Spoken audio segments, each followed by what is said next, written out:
Howdy, partners.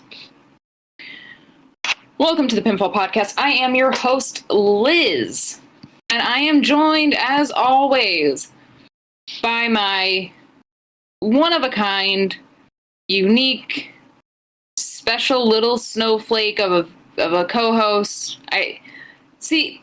Okay, Alex the term Jones. itself does... I'll never forgive the conservatives for making that a mean thing to say. Dab on the haters. No, actually, I'm gonna keep saying mean things to you now. Welcome, Milam. Milam! Been a long time since we've had you on the live show. Great to see you. We missed you. I hope you had fun FaceTiming your dog. Made me smile. And watching the impeachment trial. Yeah, well, that's not really fun, is it? So I went to go... I tweeted to announce that we were live. Uh-huh. The moment I tweet it, it says that there's a retweet. And I was like... There's apparently, like, some Twitter that, like, supports small streamers retweeted it. Like, it must be, like, a bot of some sort. Yeah. But, it threw me off for a second. I was like, that's not possible. I see that a lot sometimes when I tweet about my stream. Like, there's some people who will sit in... Because if you tweet, like, Twitter link or Twitch links, if you look back in the podcast account, you might see that we're added to a list of, like, Twitch streamers. And some people legit just go there and refresh and just retweet any tweet that comes in. Oh, I appreciate that. Thank you, Milam, for recognizing that we changed the YouTube avatar. It's been a long time coming. Oh, wow. Did we finally do that? Oh, yeah. Been almost a year. Did I send you that picture? You did. Oh. I must have been drunk. Mm-hmm. Anyways, happy NXT day. I'm having the time of my life because it was such a good night, and it always is because it's NXT, and Triple H never really, really, really disappoints me, and even when he does disappoint me, it's for the better, for the greater good. And I said this while we were watching, but this show was literally entirely mid-cards. There wasn't a single main card match that happened today. Would you call Legado mid-card? Yeah, Legato's definitely mid-card. Which, I mean, I wasn't paying so much attention to that, but, like, tonight's episode kind of blew me away just like any other episode. I think there was one match that I was just like, eh. I mean, even the Legado match tonight, I was, like, invested. Which is purely MSK's fault, but still. Yeah, well, it was MSK, but also we were seeing, like,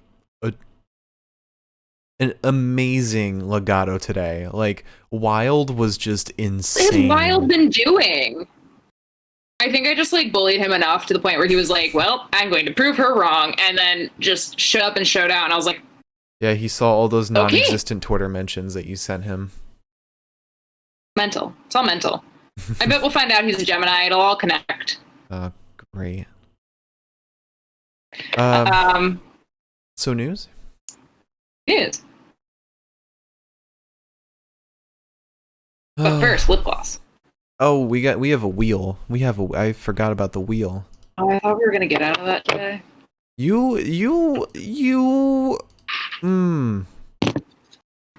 Oh yeah, I love wearing 41 costumes and losing my opinion every other fucking turn. I love it. I'm having the best time. I gave you the idea that we only spin the wheel for new subscribers, for bits, for donations, all that. And you said, no, we won't be spinning it that much, so let's just do it how we've been doing. Maybe it's a testament to how much I care about you, and I know you like the wheel, so I want to be able to spin the wheel enough to make you happy. Is that maybe something you haven't considered yet? The wheel is special.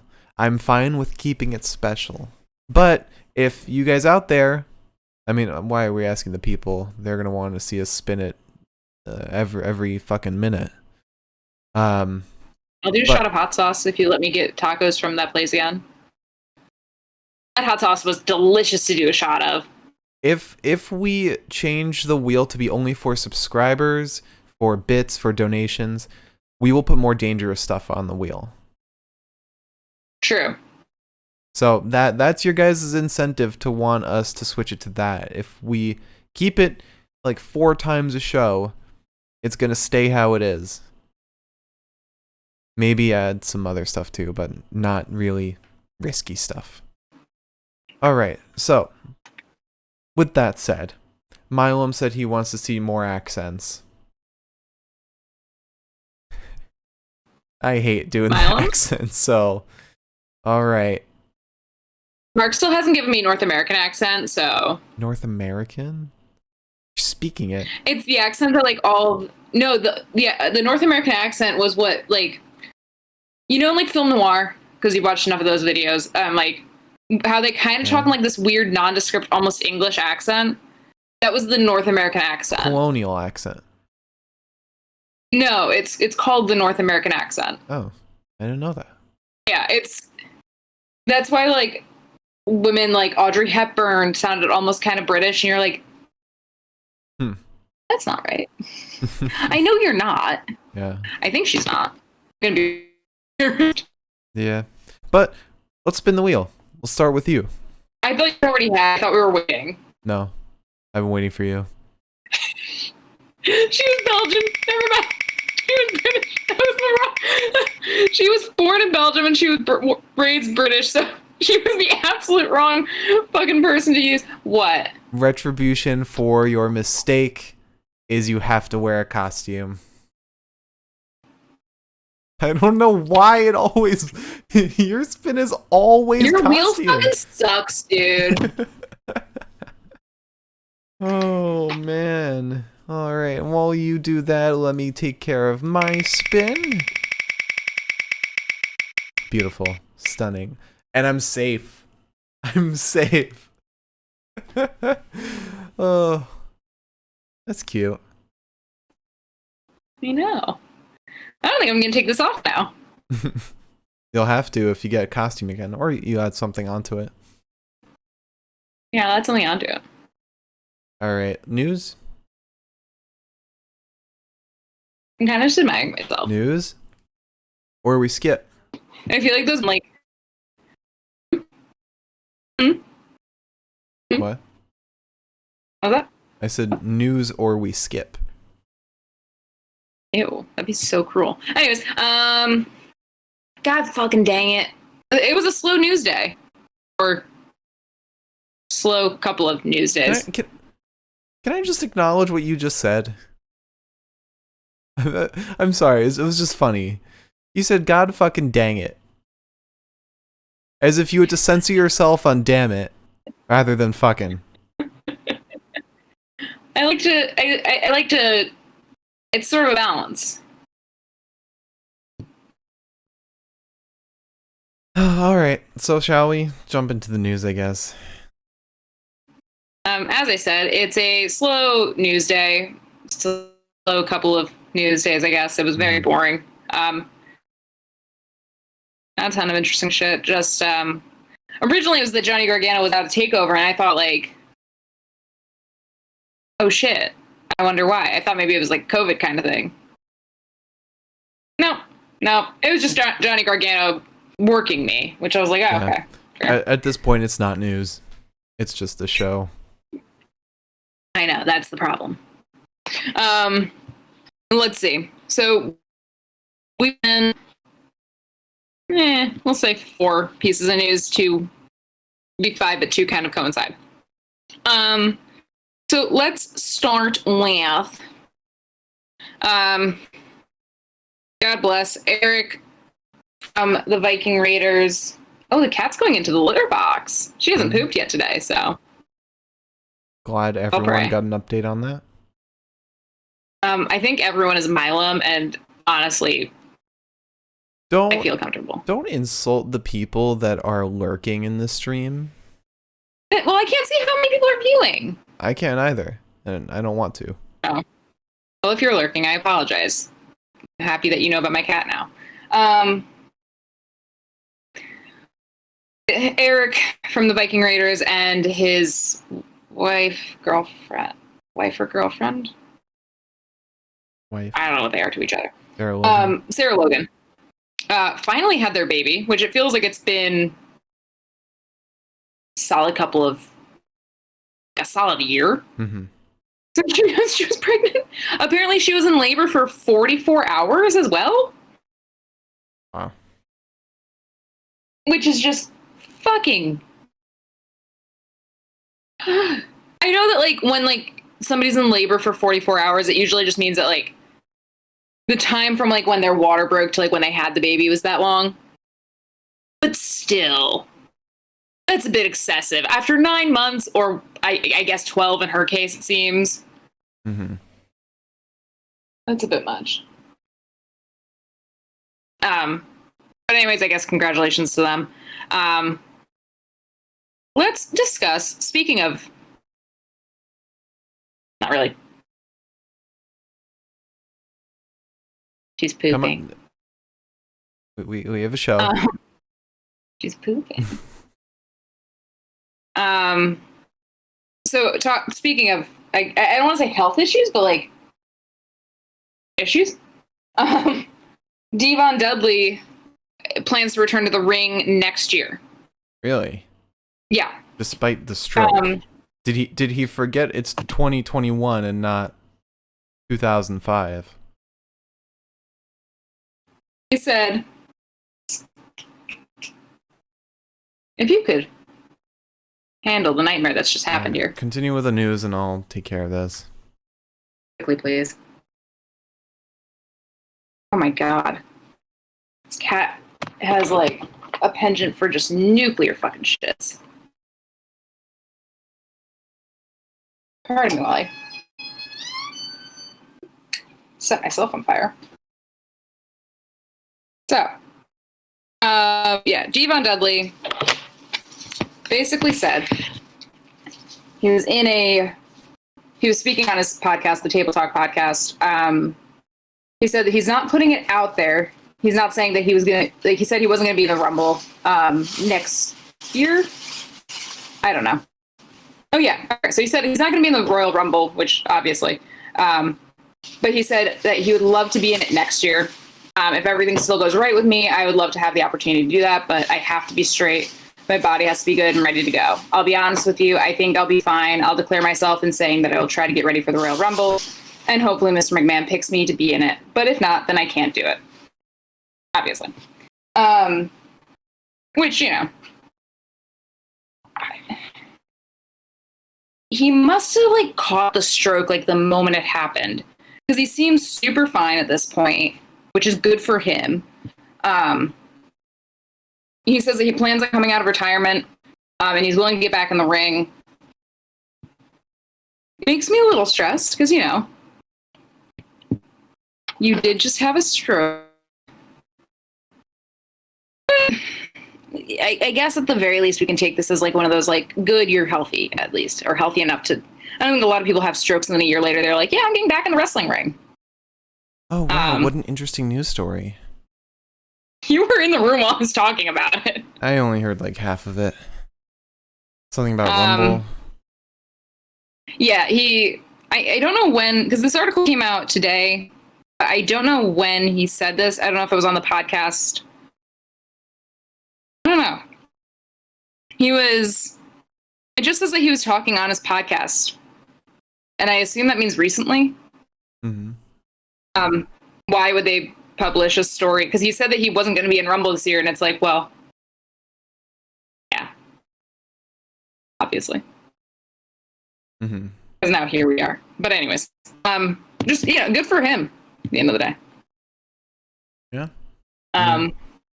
I'm hoping that it's actually real and not just him suffering from his stroke and forgetting about, like, any physical handicaps he might have. I don't think that that's the case. Really don't. Again, I don't think he would be allowed to just kind of get out there and be like, yeah, I'm fine. Like, I'm going to be in the Rumble next year if I'm allowed to be. Mm-hmm. If, like, he was also, like, paralyzed on half of his body. Right. Because there's people that see him on a day-to-day basis that could easily be like, I don't know what the fuck he's talking about. Yeah. Anywho, don't look in there. It's been taken care of. Bless. So I guess let's talk about Dax Harwood, and then we'll jump into the last two pieces of news. So Dax Harwood, who admittedly, anytime I've ever spoken about him, I've probably just been kind of talking shit, because Dax Harwood has a penchant for talking shit, which it's wrestling. I guess I can't be shocked. But Dax Harwood apparently opened up on, I think it was a post, I don't know where, on Instagram, where he talked about how he had bulimia, apparently, which is not something that a lot of men typically discuss. Mm-hmm. I know that eating disorders affect women more often than men, but at the very least, when it does affect men, it's not really spoken about. So I guess he said that he had bulimia. He got up to 282 pounds, and he said, which on a 5'10" frame is not a very attractive nor healthy physique. And he basically was saying that, like, he wanted to thank the people that were training him and helping him better. And I just think it's impressive that he kind of came out and talked about this. Yeah. I think it's awesome that seems like just in general, a lot of wrestlers, in spite of like Taker's comments lately, or like a lot of other people's comments in general, it's nice that, like, I feel like we're seeing a lot of wrestlers feeling comfortable coming out and being like this shit happened to me. Like, maybe it's not the most like typical male scenario, I guess. Like, I don't know how to say that, but I like that it feels like they're more comfortable talking about shit that's going on with them, as opposed to, I don't know, beating some guy up in the locker room because they're pissed off about X, Y, and Z. Right. I mean, I kind of expected that from somebody from AEW. I feel like out of AEW and WWE, AEW seems like the more progressive, more youthful of the two. I get that. I think from I get that, but I think at the same time, like, I don't feel like there's a ton of I don't feel like the nature of the locker room at WWE is like in any way like tougher on people. No, I guess. But there's a stigma from like the past, because WWE's been around for so long that, you know, old traditions stick. And like, I think if anything, if people were afraid of coming out about something like that, it would be more because like they don't want somebody upstairs getting weird about it. Yeah. I mean, compare Vince, somebody who's, you know, old, to Tony Khan, who's very young. There's a huge difference in ideals just in their age alone. How old is Tony Khan? Let me find out. I feel like we have this conversation a lot. We have had this conversation. To be fair, he is 38. Well, that was pretty young. Stupid rich young people. I think, to be fair, at the very least, I just don't think that it's like maybe there's just not so much of that stuff happening with some of the guys on WWE. I don't know why. Mm-hmm. I mean, like, I know that there's been girls who have been willing to talk about stuff as far as like speaking out is concerned. I mean, Alexa Bliss used to talk about her eating disorder every once in a while. Bailey and Sasha both had, and Bianca all got to open up about their mental health problems. I think it's just, I don't know. I don't know what it is. I guess I also don't wish that like one locker room has more issues that they're unwilling to talk about than the other. But I mean, at the very least, I think it's just nice that he felt comfortable saying this in general. Yeah. I mean, Mylum just mentioned in chat that Tony is as old as Vince was when he started WWE. So it's like, imagine WWE started now. Like it's there's going to be a huge difference in the attitudes that are carried in the locker room, a difference in what's right and what's wrong. And I mean, I feel like we're living in an age where it's right to embrace, or not embrace, but like be open about mental illnesses and stuff like that, eating disorders. So, and on top of that, I feel like just in general, like after, not to use this as an example, but like after Brody Lee passed, it was nice that like at least like a lot of the guys got to be like, and not just the guys, but like a lot of the guys in general, just because that's showing that kind of emotion isn't always like a vibe. mm-hmm. It was nice that it seemed like across all promotions, it was everyone felt comfortable being like, holy fuck. Mm-hmm. Ow. So I mean, again, this does, in my head, it kind of just goes back to like the comments that Undertaker said, and it's like, I kind of like that these people feel comfortable talking about things, though. Yeah. Also, in kind of other news, One Piece, so if you steal it from me. Milam tweeted at us with a picture of Lana wearing a shirt. You won't see it right, but it says, "I broke Naya's hole." Thank you, Milam. I still cannot believe that she screamed that. I have personally tried to forget that she did. Oh, yeah. But I guess I never will be allowed to. Um. Also, her saying that totally overshadowed her extended censor. Yeah. I just want to know what the fuck she said.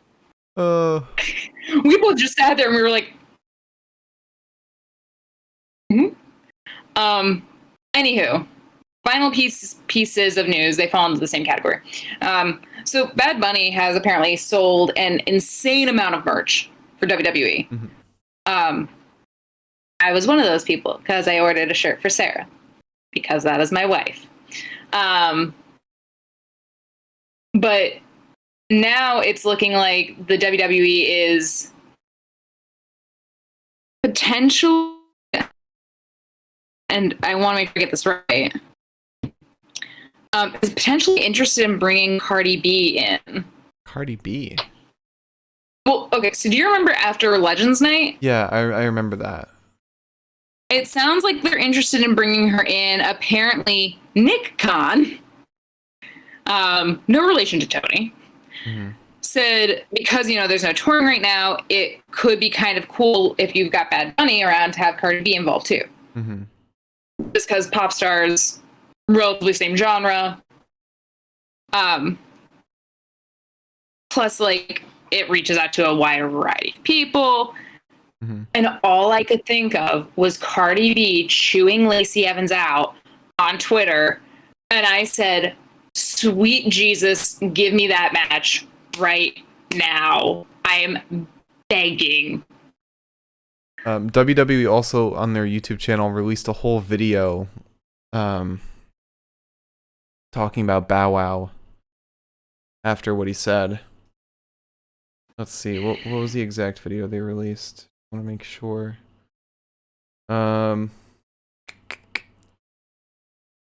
See.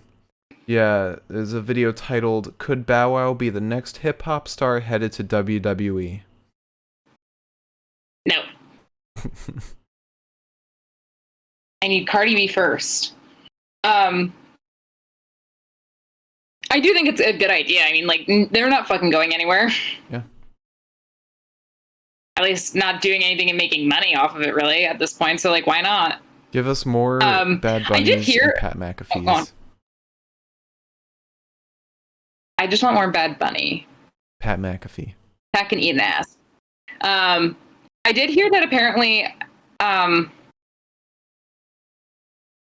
AEW did like some sponsored promos on a show recently or something. Mm-hmm.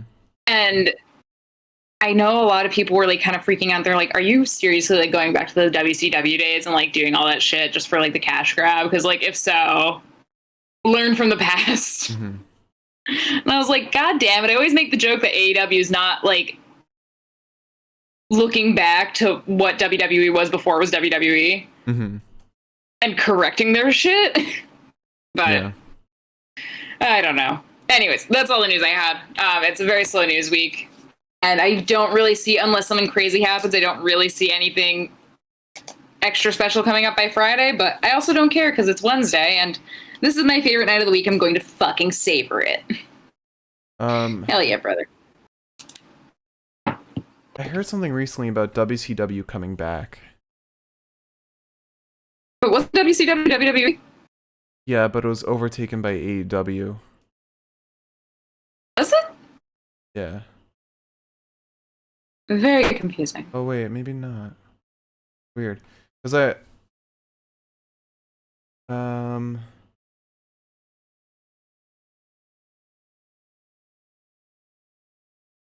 You're confusing me. Okay, Jeff Jarrett.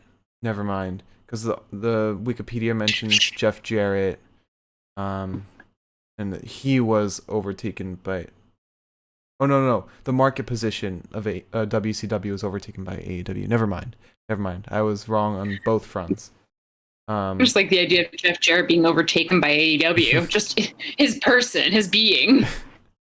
I don't know where I heard WCW was returning. Oh wait. In December, there was an article put out saying WCW returning in 2021, possibly ? Also, I just want to say, I don't know, Milam, if you've ever had this, but I'm trying hard kombucha for the first time. This is like my third can of it in the last 2 days. It's kind of baller. It's kind of fucking sick. Sort of smells bad. It tastes like Prosecco, but like not Prosecco. I don't know. Some matches and promos? Yeah, sure, brother. Alright, so the halfway point in this show is just before the women's Dusty Cup match. Okay. So that's at the start of that match. We will spin the wheel again, but spin the wheel. And now we start off with my spin. No accent. Safe again. Yes. All right. Now Liz's spin. If I get costume again, I demand a re-roll. Well. No, you spin it again. What do you guys think, chat? Should we re-spin the wheel or force Liz to wear a costume, another piece to her costume? You're not going to be able to force me to do anything in about 5 seconds. Liz has been very mad by how many times she's gotten wear a costume. Milam says wear another piece. Milam, no offense, buddy. I really missed you being in the chat. But that's being tested right now. I really love just Liz's elbow only being a part of this podcast. Ah, great. Toxic Biggie also said another piece, so I think you're outvoted here. Beautiful. Wonderful. Ready to sleep in that Disney hotel room. Hell yeah. Alright. So, we started off actually with, just like in every NXT, right in a match. We started off with MSK versus Legado del Fantasma in the semifinals of the Men's Dusty Cup Classic. Head on, this sort of looks like those like hats that people wear with like the Mickey Mouse ears on them. Mm-hmm. Oh yeah, it does. I'm going very pink with this, I guess. Yeah, you are. Okay. So yeah, I'm just gonna say I'm very proud of myself. I finally was able to actually take like full notes on an MSK match. Pat on the back. Wait until very Sunday. Pleased with myself. That's not. We got it once. We're never getting it again. Mm-hmm. That's gonna take me out of myself, I think. Yeah. All All right, so we started this match with Wes versus fucking Joaquin Wilde. Can't stand the man. But anyways, poor Mendoza. Mendoza looks like he has to fucking like deal with every ounce of shit that Wilde throws his way. And he just has to smile through it. He's the adult in the ring. Yeah.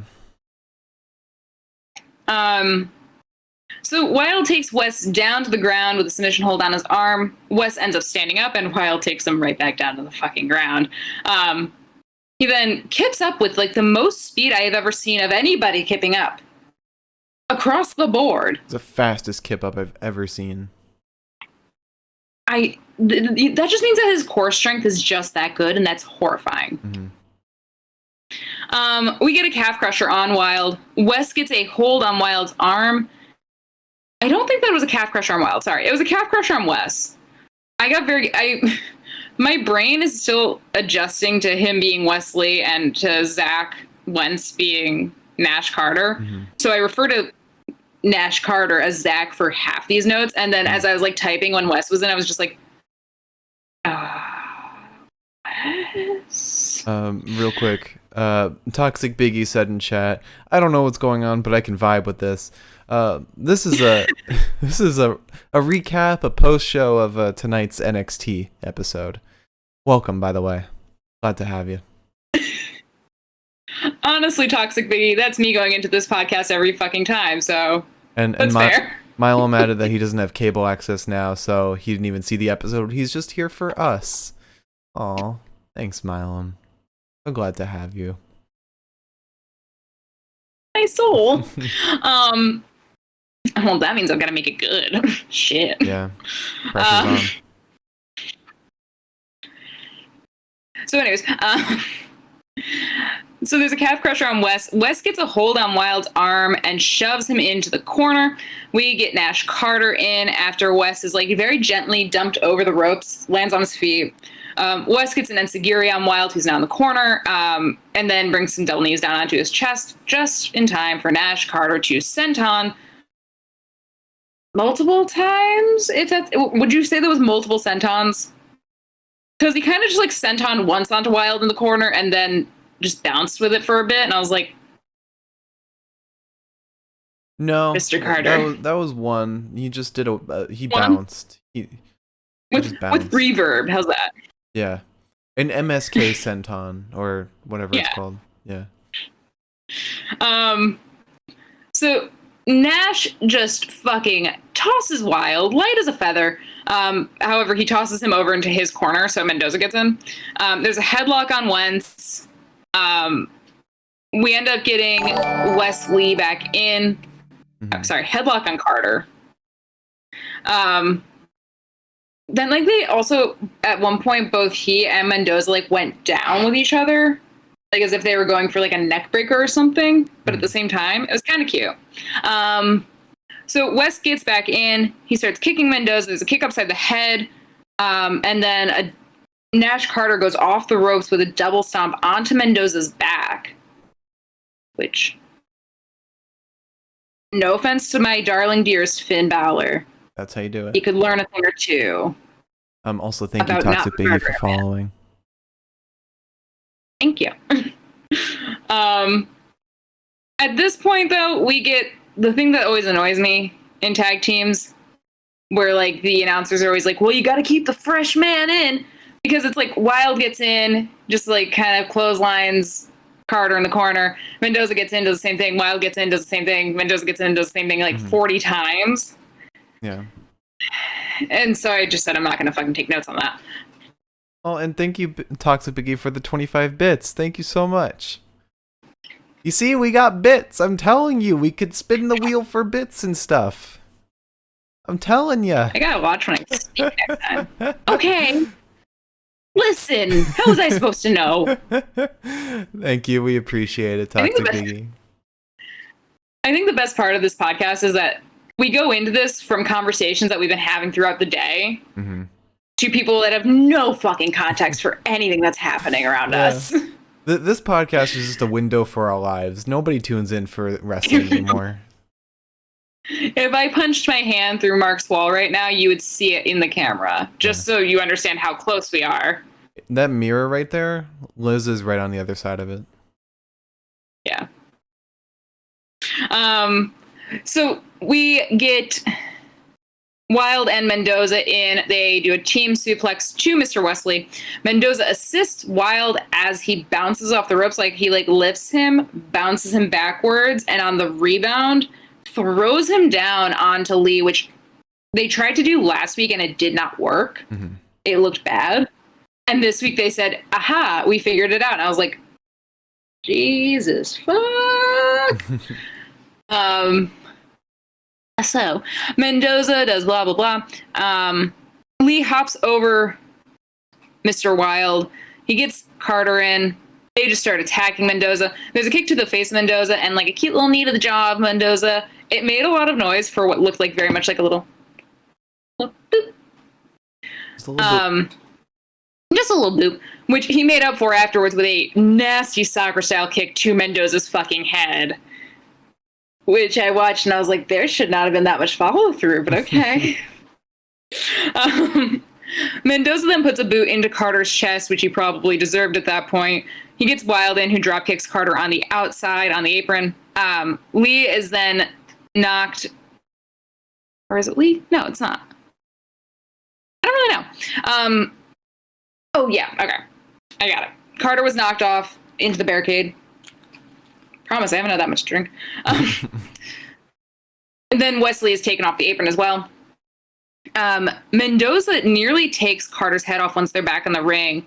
And then we get Nash with an enziguri to Mendoza. Wesley gets back in. He is fucking mad. We get a hard drop kick to the jaw of Mendoza. Wilde goes to attack, but Li avoids it, sends him out of the ring. Nash gets a sweet little assisted moonsault onto the men. And then Li suicide dives out onto both Wilde and Mendoza as well. Jesus. Wilde then saves Mendoza from the cover. He attacks Nash Carter, who is not the legal man. He's just laying like dead outside the ring. There's a kick upside the head to Li from Mendoza. From Wilde. Mendoza goes off the ropes with a missile drop kick. He gets Wilde in as the legal man. We get a reverse Hurricane Rana to Li that looked like it could have almost been a pile driver, which also looked like it could almost have been like something that broke Wesley's fucking nose. It was mean looking. I loved it. We get Nash in. We get Mendoza in. I guess Mendoza doesn't last long because my next note is that Wilde gets in. Mendoza got in basically to get Nash Carter on his shoulders like a mink stole. And then Wilde went off the top buckle off of Nash Carter's back.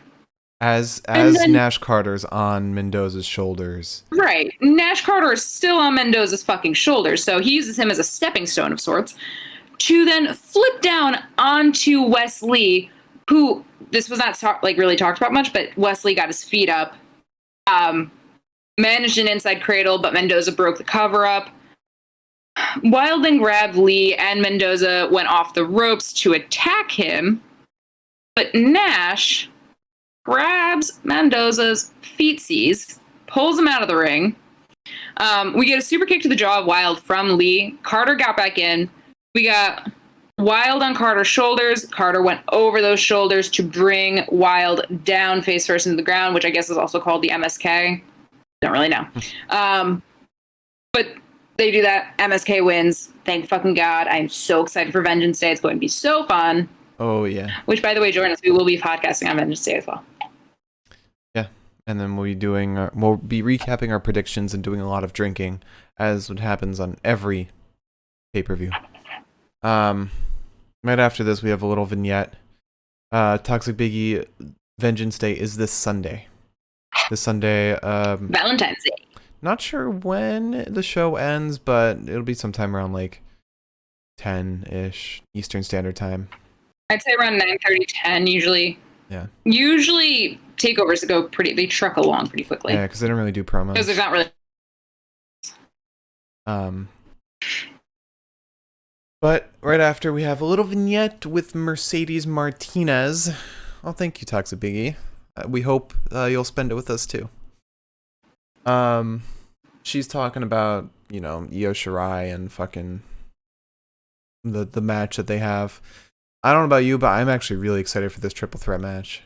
I'm so excited. I'm not so excited for Tony's part in it, but that's just because I don't really love Tony's style right now. I don't really feel like it's as fleshed out as it used to be. But Mercedes Martinez, I'm scared of her. We haven't really seen her in like singles stuff. We've seen her in war games. We've seen her in tag teams, at least since her return, because we didn't see her prior to that. Cell match.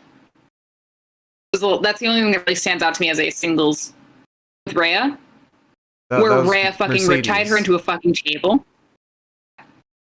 What were you talking about, Tony? Yeah. My brain's only on Mercedes. I mean, yeah, no, I get Mercedes, but like she has a very similar style to like Rhea or something, where it's just like, or Raquel, big lady stomping, death by snoo. But Tony, I'm excited for, because I'm excited to be pleasantly surprised by her. Yes, Milam, big lady stomping. I was telling Mark that I run the risk of being attracted to Mercedes Martinez, I think, because she scares me. And as the trend goes with Raquel and Rhea and Charlotte, we all know the story. But yeah, I mean, to be fair, the one way I can look at this is that typically in matches, if I don't like one person, it doesn't matter if I like as long as I like the other two, it won't matter as much, because I think that will elevate them in my eyes, at least. Mm-hmm. Yeah. Also, fun fact, Mercedes Martinez is 40 years old. I thought she was a lot younger. She looks younger. She's older and she's scary. Yeah.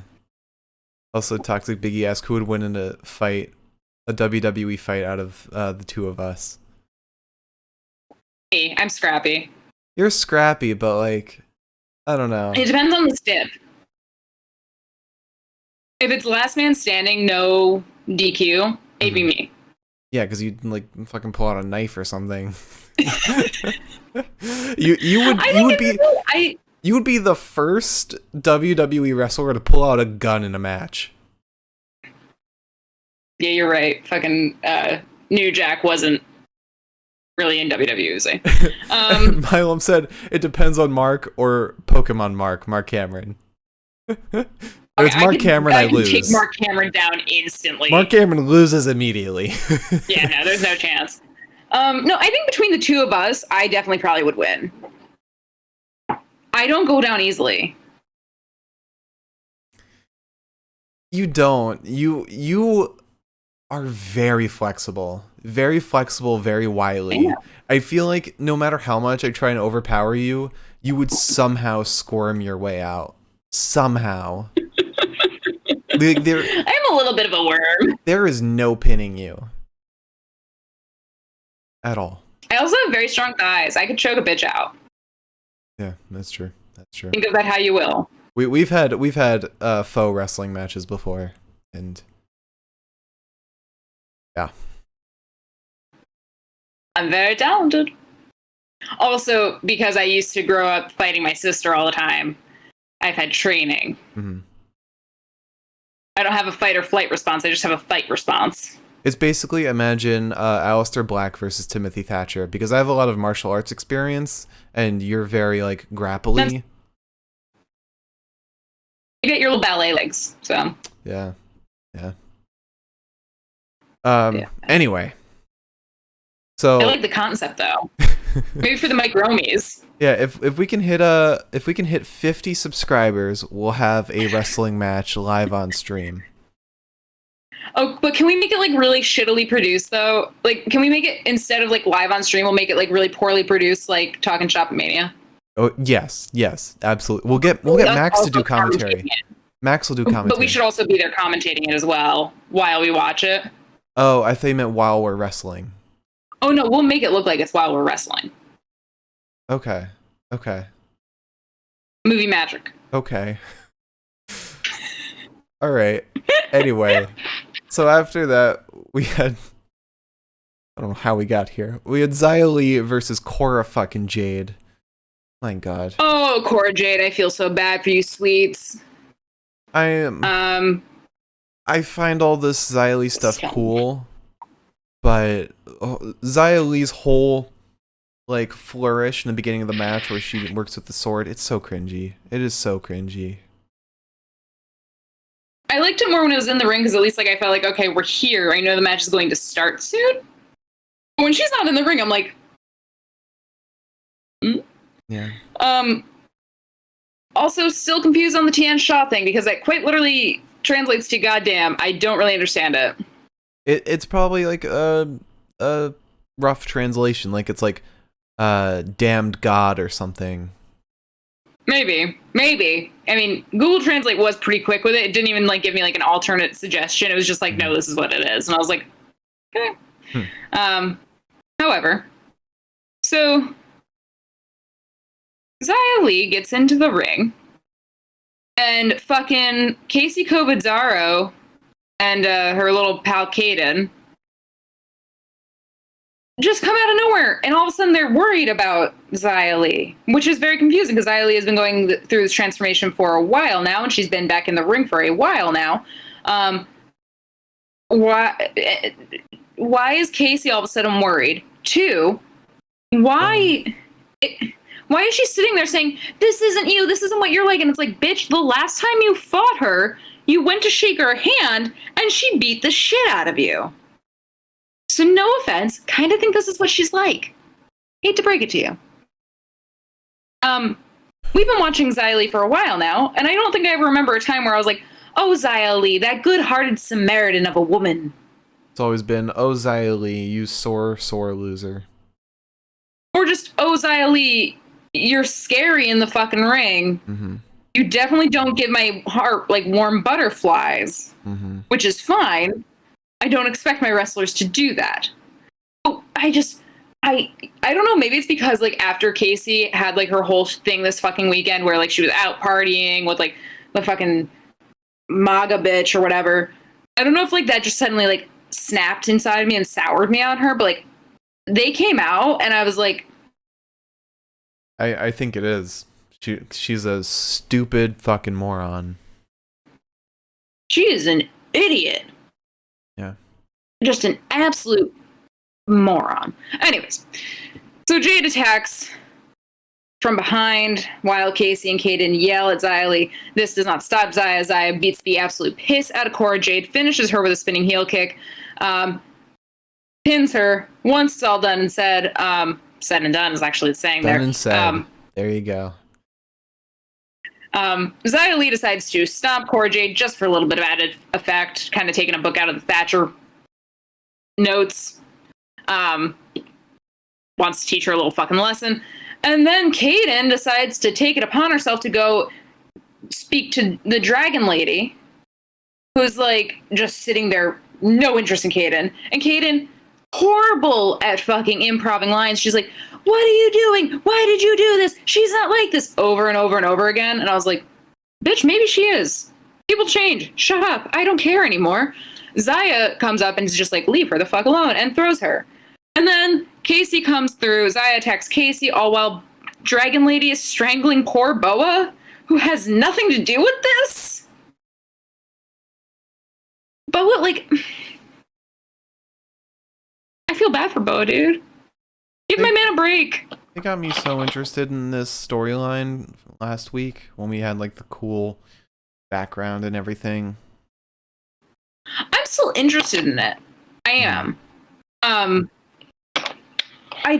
really want Boa to do some shit, dude.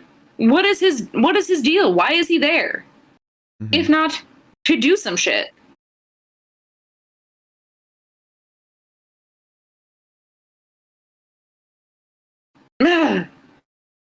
I'm sure they'll get Boa wrestling soon. I'm sure we will. I think we gotta wait till Dusty Rhodes is over because I want Boa versus Tim Tams right away. Boa versus Okay. like Kushida maybe to start off. So small. Who's so small?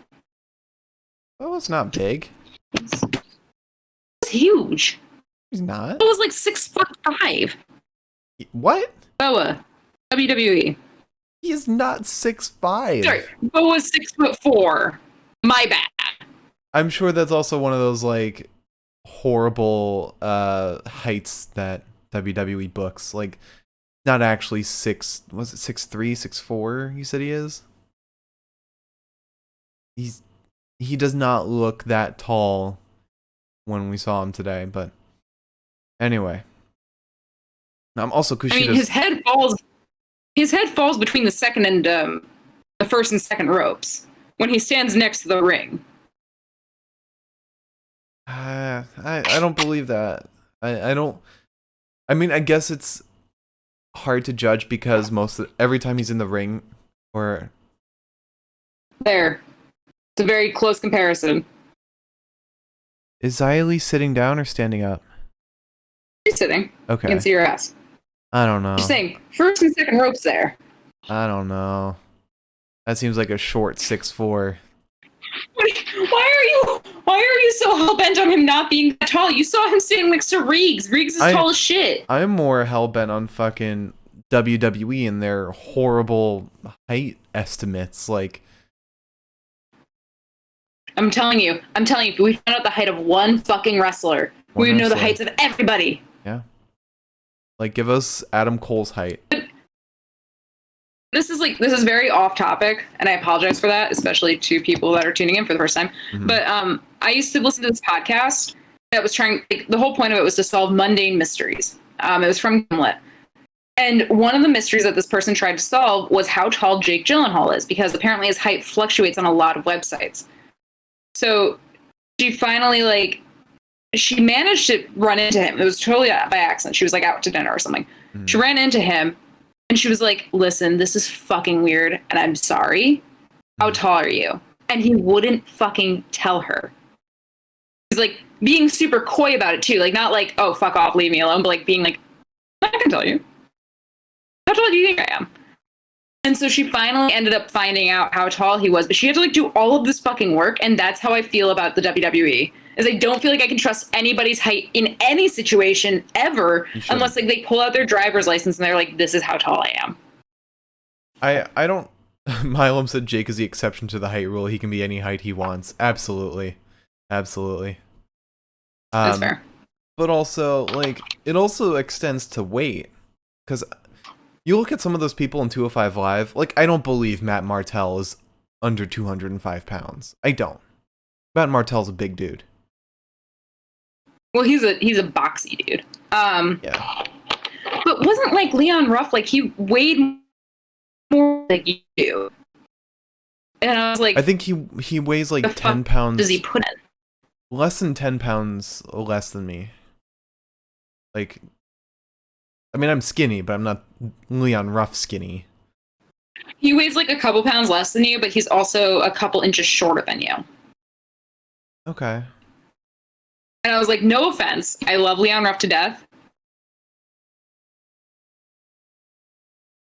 But anyway, moving on, since we're already an hour into the podcast. I guess we're talking about other stuff. Shit flew by. Love NXT nights. We had an interview with William Regal, which the interview part didn't matter, but he opens the door to his office and Scarlett is sitting on his desk. And I'm sure in William Regal's mind is just, yes, yes, yes, yes. No. Or COVID everywhere. She doesn't wear a goddamn mask. But she basically said that she wants a match between Karrion and Santos and TikTok, whatever bullshit. Yeah, kind of cool. But then next we go out to the ring, and out comes the Way. The Gargano family comes on out. Johnny's in a wheelchair. Apparently after being attacked by Big E, or not Big E, Kushida. And apparently he has a broken arm with 4 fractures in it. And he's yelling in the ring about the brutal attack, and there's just a chant from outside the ring that's just Johnny Wheelchair over and over, and he gets pissed at it. Oh my god.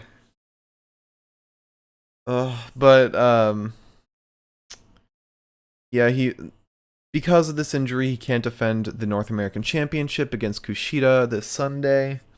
But then William Regal comes out and he says that the medical team cleared him yesterday. So, but then Johnny said he went to his own doctor, got an x-ray, and he shows it. It's like an arm that's split in 3 places. But William Regal says, first of all, you can't even name what bone that is. Second of all, that says R, meaning right arm. Your left arm is the one that's injured. And also, he said 4 fractures. There were like 6 fractures in that arm. Yeah. It was like all of the bones here. Like here and here, like 3 fractures on each. Yeah.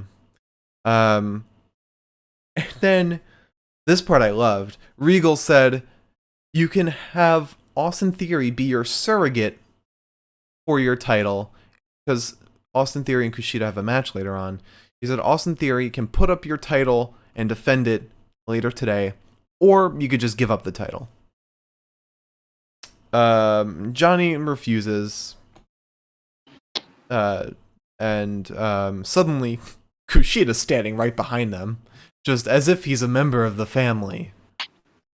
And then just Regal's like, what do you think, Kushida? And Johnny's like, what are you talking about, Kushida? Kushida's not here. Why are you talking to us? And then Kushida starts attacking Johnny, and then Johnny has an amazing sell of a kick where he just falls back into the wheelchair and it tips back. It was great. Thank God. This is a fantastic promo. It's very important to me that you don't forget the fact that Johnny, first of all, called the other blonde, Sarah, the other blonde interviewer, called her not Mackenzie. And I was like, oh my God, Johnny, that's me, though. I do that all the time. Because I don't know their fucking names. I can't tell them apart half the time. Also, when Johnny called himself Dennis Sherrod Man. Dennis Sherrod Man. Oh my God.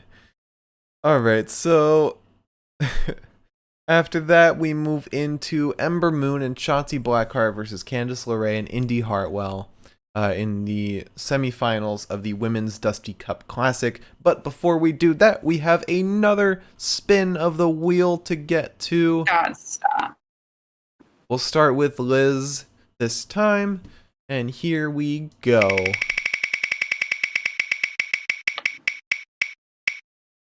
An accent. All right, so I'm gonna leave this up to the chat. Stop. What accent Liz should do. What do you guys think? Please make it something that won't end up sounding racist. I'm begging you guys. That's a fair request. That's a very fair request. So no accent that Liz, if she butchers it, will come off as very racist. And while we get those, let me do my spin. My almost is French. Toxic Biggie said British. Oh, God damn it. All right. So while you have to do choose on. let's go with British. Let's hear your British accent.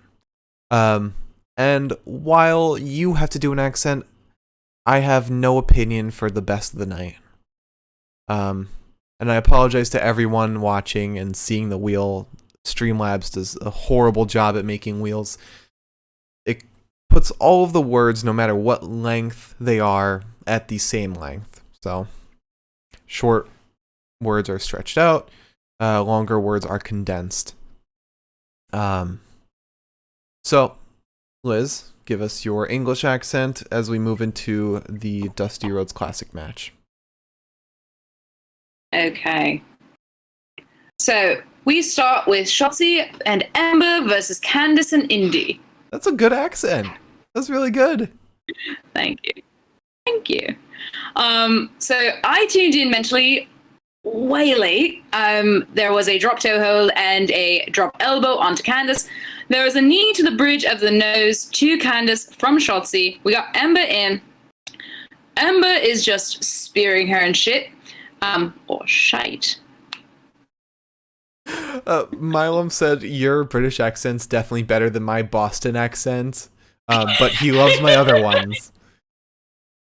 Boston's like the worst accent I could do. Anything else I could do better. You went like full Australian when you did it too. Yeah, which was the best part of it, I think. It's because the only frame of reference I had with Boston was just ka. That's it. It's that fucking commercial with Chris Evans. And I forget who else was in it. That it was like some car commercial. It was the car that like backs itself into its own spot. Yeah. I forget who was in it though, besides Chris Evans. That girl from SNL and David Ortiz? Kristen Wiig? No, it was another man. Oh, I don't know. I don't know either, but it'll pop into my head at some point. Anyway. Anywho. So we have Candice. We have Shotzi in. Candice goes out and Indy gets in. She drops Shotzi onto the top buckle. We get a sidewalk slam to Shotzi and Candice gets in. We get an elbow sub on Shotzi. And like a bulldog and a jackknife cover from Candice. I don't know. Indy gets in. Yep, take a swig. Yeah, just let me. So Indy gets in. Ember also gets in, but Shotzi is taken out with an elbow. That was a lie, actually. I probably should have put my notes in order here. It looked like Ember tagged in. I thought I heard the slap of like two hands, but Ember never got into the ring, so I don't know what happened there. Anyways, so Candice gets in off of Indy. We get an elbow sub again. I really stopped caring about the match at this point. There was an elbow back to the face of Shotzi as she goes to tag Ember in. We get a jawbreaker to Candice and Ember is in. I don't know. I repeated that in my notes. That's how much I fucking cared about this match. I really didn't like this match at all. But we get a clothesline to Candice and she misses Ember misses a swing on Indy, I guess. Doesn't really matter. Indy's on the apron. She's not part of the fucking match right now. We get a kick to the chin and a step up enziguri to Candice. Ember drop kicks Candice. Indy gets back in. Indy is then slapped square in the fucking chest. Shotzi gets back in. We get the tandem offense, neck breaker, and a jawbreaker to Indy, and a kick to the face of Indy from Shotzi. Shotzi goes out. Ember gets in. Shotzi then grabs Indy by the throat with her legs, and Ember like does the saddest little fucking clothesline on her. Like Shotzi's move was so cool, and Ember's move was so sad that like it just felt fucking wasted. Mm-hmm. But Candice sends Shotzi into the announce desk at that point.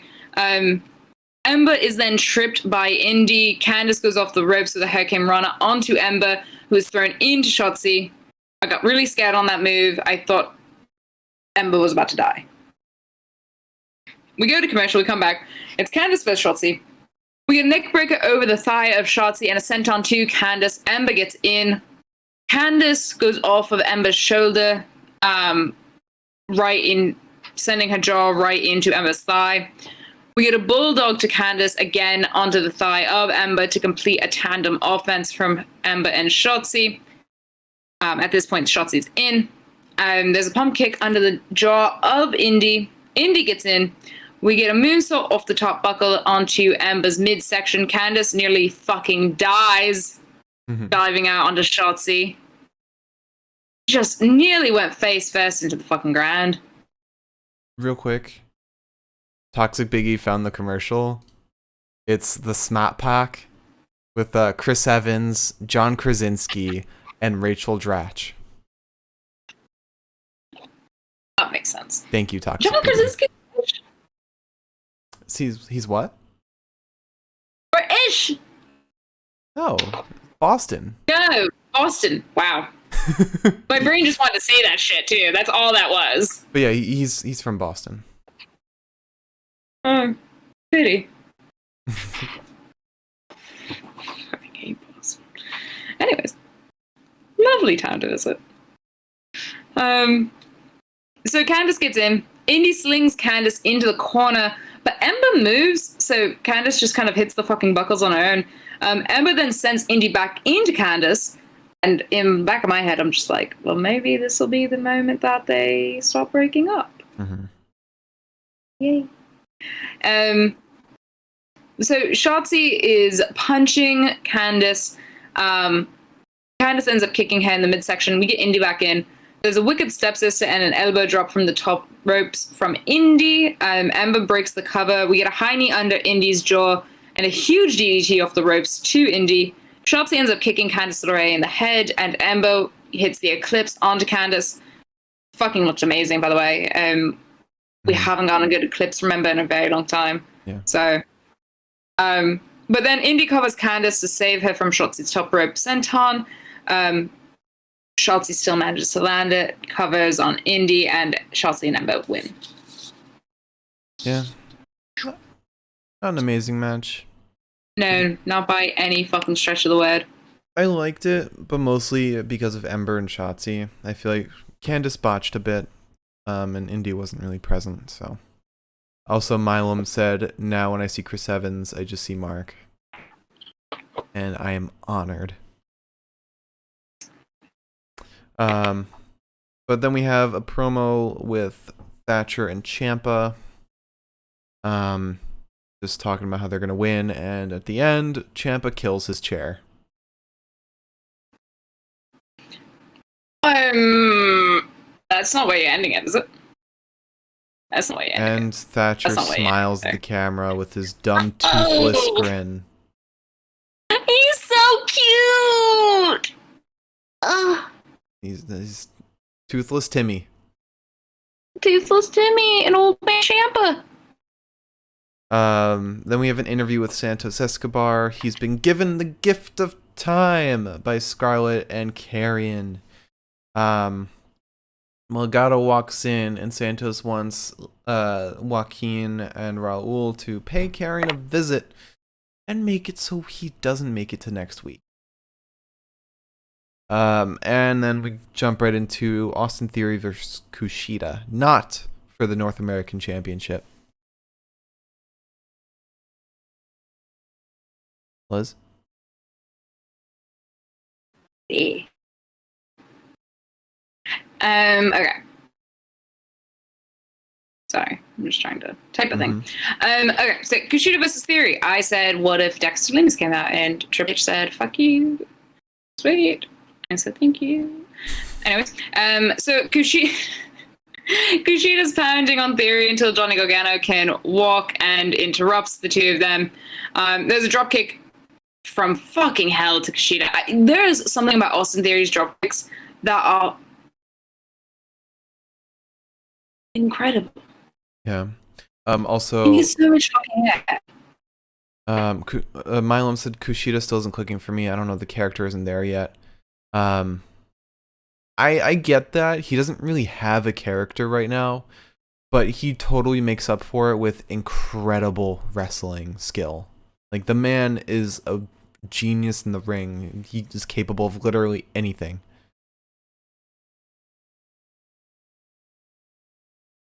Yeah. Mm-hmm. I do think he needs character work. Yeah. But I think that's just because his character wasn't clicking when he first came over. Right. So I think that... Yeah, people weren't vibing with the whole time travel thing.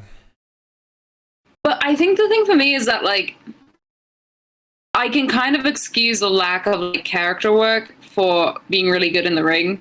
Mm-hmm. For example, Thatcher can't deliver a fucking promo for the life of him. Sucks. Fuck off. He's a prince. But I think that as long as you entertain me in the ring, I don't really care if like the character isn't there. I can wait on that more than I can wait on, somebody being good. Mm-hmm. Yeah, The Miz. Also, real quick, right before we get back to the match, Toxic Biggie asks, who's one wrestler you think you could beat?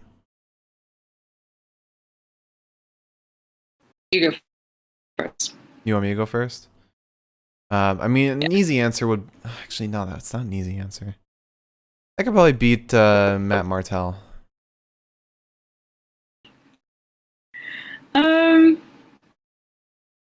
Drake Maverick. I could beat Drake Maverick. My mom said you're going to say Corey Graves. I wouldn't call him a fucking wrestler because he's a wuss ass. Ooh. Ooh. All right. I'll also say The Miz. I could beat The Miz. Let's see. Let me take my accent off for this for a second. I gotta think. Aww. Can't do both. I can't do both.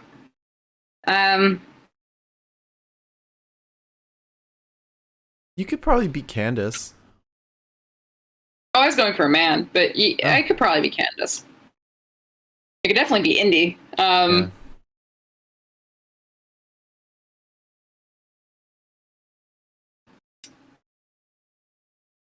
Lindsay. Lindsay? You sure? You sure you could even like... I think you wouldn't even be able to grab onto him. That's why I didn't say Leon, because I wouldn't be able to grab onto him at all. He'd just be fucking flying everywhere. Wiley meets Wiley. Okay. I feel like that's just two flies trying to go at each other. Maybe. But Lindsay or maybe Roddy. Roddy's kind of gangly. Kind of a doofus. Yeah. I mean, Corey Graves always hits the top of the list for me because I want to beat his ass so fucking bad. Oh my god. Okay. Alright. Back to the match. I'm gonna kick that Wi-Fi forehead off his fucking face, dude. Alright, Liz. Alright. Corey! Anyways, sorry. But I like that question. We like thinking about who I could beat up. I've never punched somebody, and that's always like, that's the one thing I really want to do. I had a friend, he said that I could punch him once. He was like, you can punch me as hard as you want. He was a bigger guy, and he wasn't scared of me. Mm-hmm. He was like, you can punch me as hard as you want. And I was like, but I can't, because you're my pal. So like my dream scenario is I get into a bar fight where I have to punch somebody. Mm-hmm. People are always like, well, it's going to hurt your hand a lot. And I'm like, I don't care. Ready. Anyways. All right. So we get elbows to Kushida. Theory blocks the arm drag, but gets hit with a fucking judo toss. Kushida shows Jeff Hardy that he doesn't know what the fuck he's doing half the time because he does a sweet little cartwheel and then the drop kick and then a punch to Austin Theory and then fucking hyperextends Theory's arm, pulls the arm back and just starts stomping on Theory's spine. Kushida goes to just break Austin's arms and falls back onto one of them. The crazy offense that he does where it's like one thing after the other. Again, I say this every fucking Wednesday. You do. It's just, it's a perfect example of what Jeff Hardy should be doing and does not do. And I don't know why he doesn't do it because Kushida's at least gives him a chance to breathe, a chance to just like slow it down for a second. Jeff Hardy's just like, I've got to get all these moves out right now. It's like, no, you don't. You don't, bro. Just take a break. Breathe. Just inhale for a moment. Because by the time you're doing the double X handles, you're fucking out of breath and just heaving on top of a man. It's like, Jeff, we used to be better than this. Anyways, and there's a kick to the shoulder of Theory. Theory ends up wriggling the rope to destabilize Kushida as he goes up. Kushida goes for the crossbody, but it's caught. Also, I do like when Kushida goes for the crossbody, but it's also caught. Only because when that happens with like a smaller guy and a bigger guy, sometimes you're just like, well, obviously he's gonna be fucking hot. What? Milam said the more you go on, the more Milam hears Billy Kay. I'm not hurt by that because I love her. I hear kind of a combination of Billy and Peyton. They're Australian! Yeah. I still hear it. I don't care. I have Snoop Dogg's gin in my body right now, so Oh yeah. it's not good. But I like it more when Kushida does it because, like, sometimes with like a small guy going onto a big guy, you're like, okay, they're gonna be caught. Mm-hmm. But and also the only reason I feel like people are hearing Billy Kay is because I've got a deeper voice, and so does Billy Kay. Yeah, that's true. That's true. Which I'm gonna drop the accent for 5 seconds. We'll never forget. I was trying on clothes once when I was in middle school. I was like at like Boscov's, and I showed my mom like the outfit I had on, and she was like, "Yeah, it looks nice." And I was like, "Okay, cool." And I went back into the dressing room, and I heard my mom say to my stepdad, "Man, she has a deep voice." Oh. And because I was in middle school, I never forgot that. That's in the back of my head for a very long time. And I used to be self-conscious about it, but now I'm just like, I'm a mystery. You could have a shrieking Carmella voice.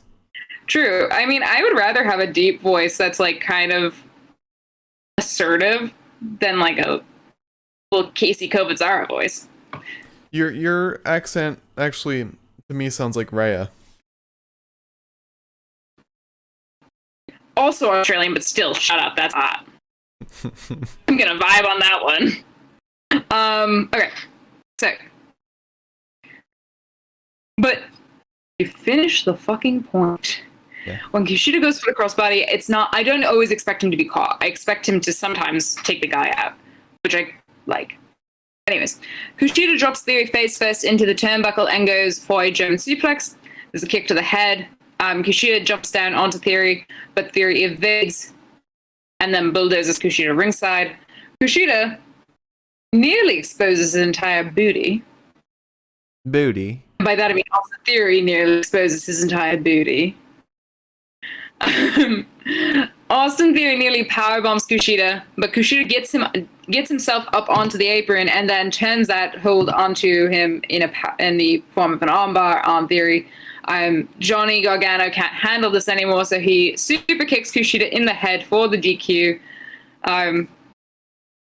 Takes his arm out of the sling and screams, "It's a miracle," while he tries to beat Kushida up. Obviously, it's a DQ. Then, at that point, I'm saying, I want Dexter Lumis to show up. I really want it. And the moment Austin Theory walked back towards the apron and shoved his little foot under the fucking apron, I said, huh? And then poor Austin Theory's dragged under. Johnny goes to save him, and who does he pull out but Mr. Dexter Lumis? My sweet little murder man just fucking attacks, scares Johnny Gargano all the way up the fucking ramp, scares Austin Theory back into the fucking ring. Kushida gets the hoverboard lock on Theory, gets him to break that up, gets the hoverboard lock on Gargano. Lumis gets the fucking silence on Austin Theory. I'm sitting there having the fucking time of my life because Lumis is having a great day. He's just petting Austin Theory's out at this point. Mm-hmm. Oh. Also, I mean, I like the match to begin with, but still. That was a great ending. That was perfect. Miles said he was retweeted by Nash Carter. I just saw the tweet that that Nash Carter retweeted, so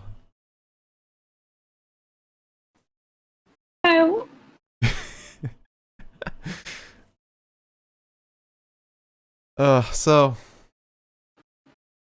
I just want to know, Milam, how does it feel to be living my dream personally? God, I can make myself cry way too easily. It's very embarrassing. Yeah. But no, for real, you are living my dream. I'm so proud of you. Thank you. But after that, we had a vignette with Imperium. No idea exactly what's going Bring Walter on. over. Bring Walter over. Yeah, wrong promo to switch back to American for. Sorry.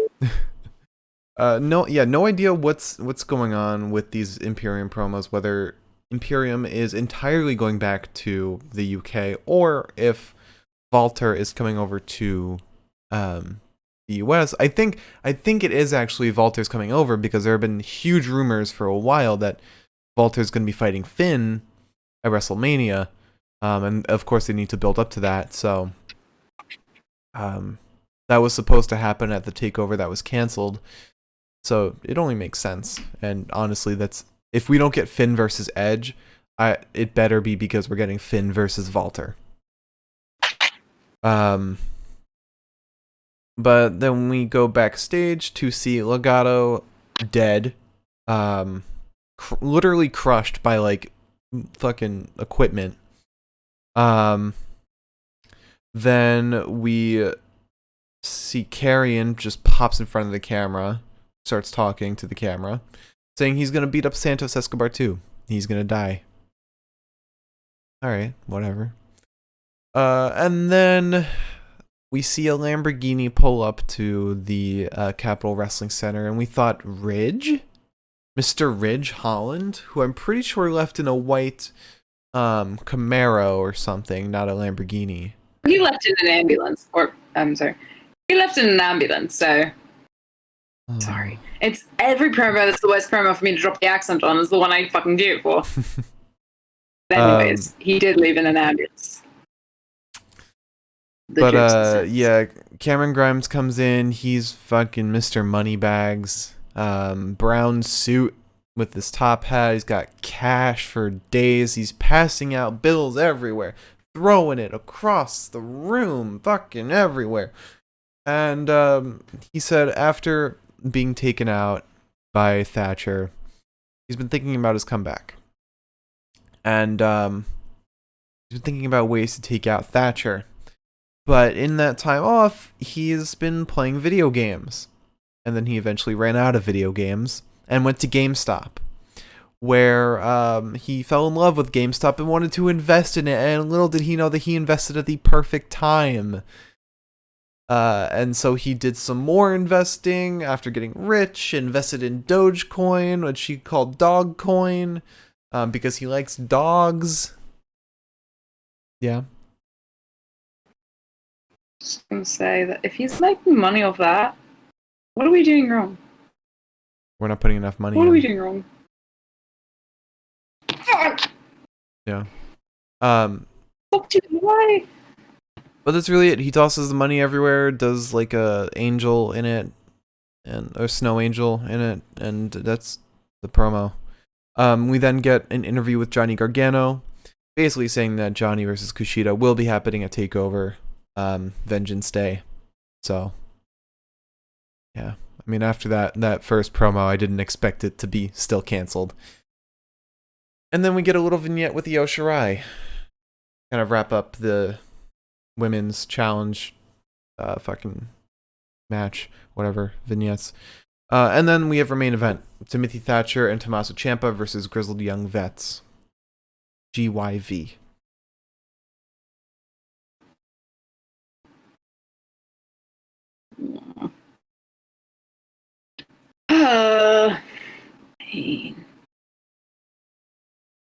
Alright. So, Tim Tam Thatcher, let Tom's muscles ready for the match. And the Bigger versus Grizzled Young Veterans, my darlings. My dearest darlings. Never forget that Zach Gibson's a big Liverpool fan. We're both disappointed together. Anyways, so Zach Gibson comes out talking into a microphone, just talking shit, really. Which is weird because they're apparently the heels, and Tim and Tom are not, which is confusing. They're all heels. They're all heels at this point.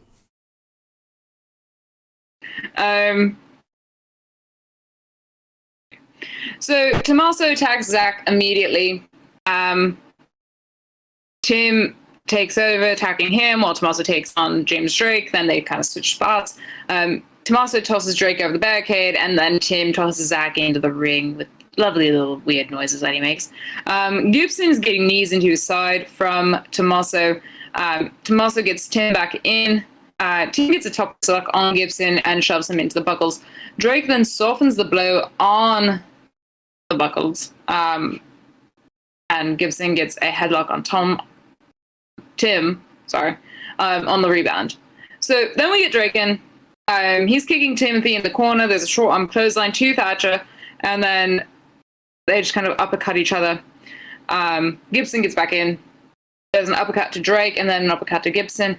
Drake, however, managed to get out, shoves Ciampa into the stairs.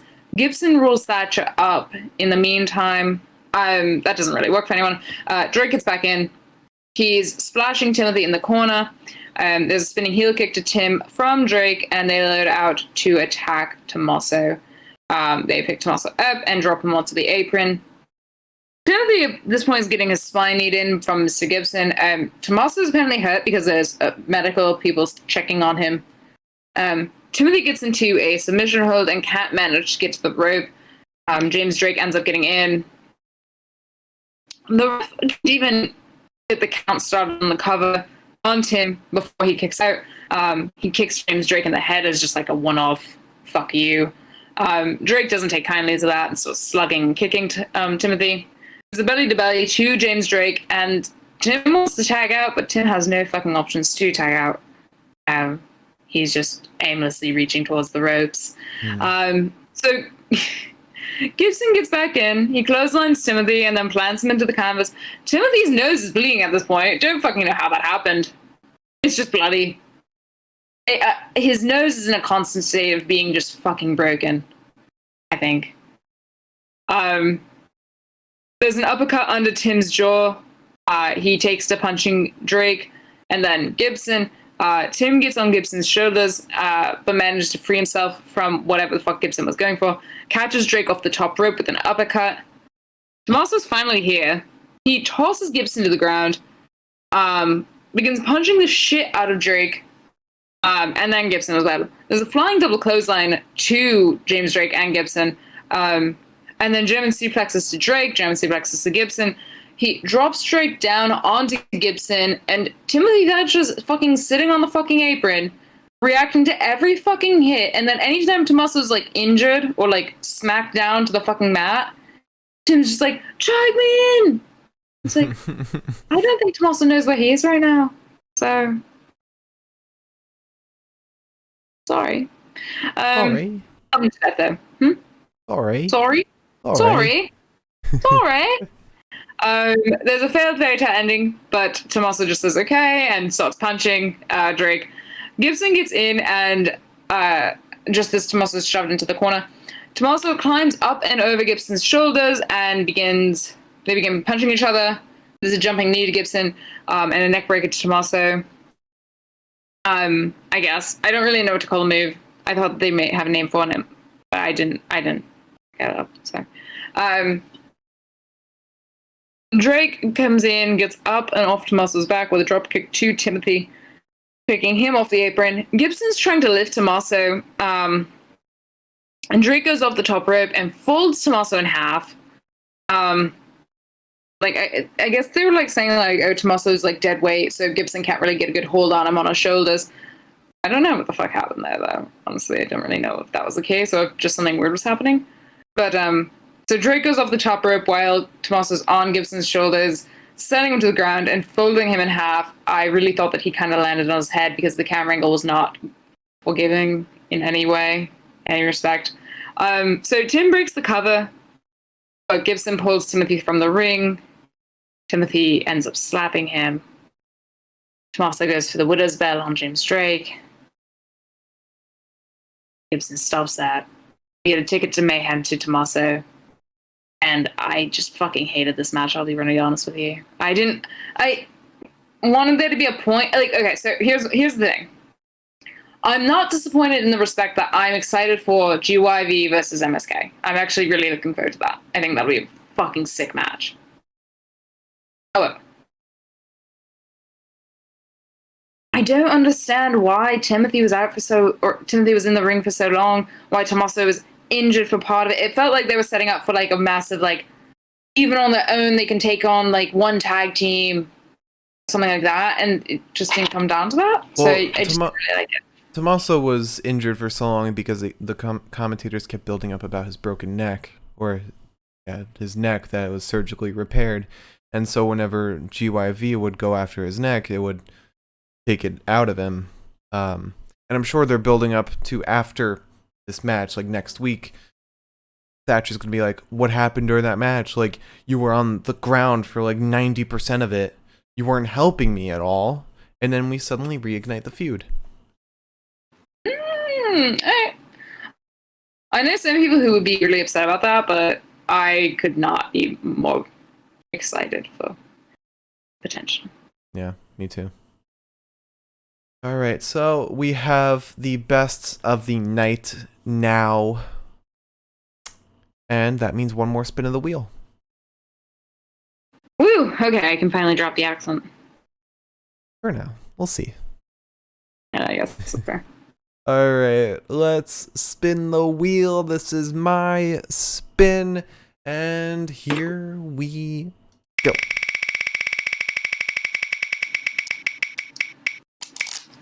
Oh, I have to get sprayed with water. God damn it. Okay. Liz has to spray me with water. Now, Spin the yes, let me spin Liz's wheel, and here we go. My mom said make it hot sauce. Oh, that is... Oh my god. Again, that is so close. That is so close. What is it on? That is on the line. Again. Spin it again. No, I don't... I think it's just in spray with water. I think that is a pixel. If you want to give 25 more bits to spin it again, we'll spin it again. But if not, that is spray with water. You know what that means, though. What does that mean? You don't have an opinion! Yeah, that does mean that. That does. Oh, Toxic Biggie gave 25 more bits. Thank you, Toxic Biggie. And we will be spinning the wheel once again. Toxic Biggie, don't.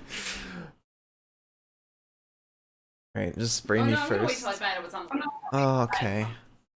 Alright, so let's see what Liz has to do now. Purple. It's on the line again! It's on the line! That's even more on the line than the last one. What's that? The purple is best of the night, no opinion, and the other one's wear a costume. Because I wrote it and I know what the colors are. Streamlabs sucks. I don't know what to tell you. Oh man. Just do it. High punishment.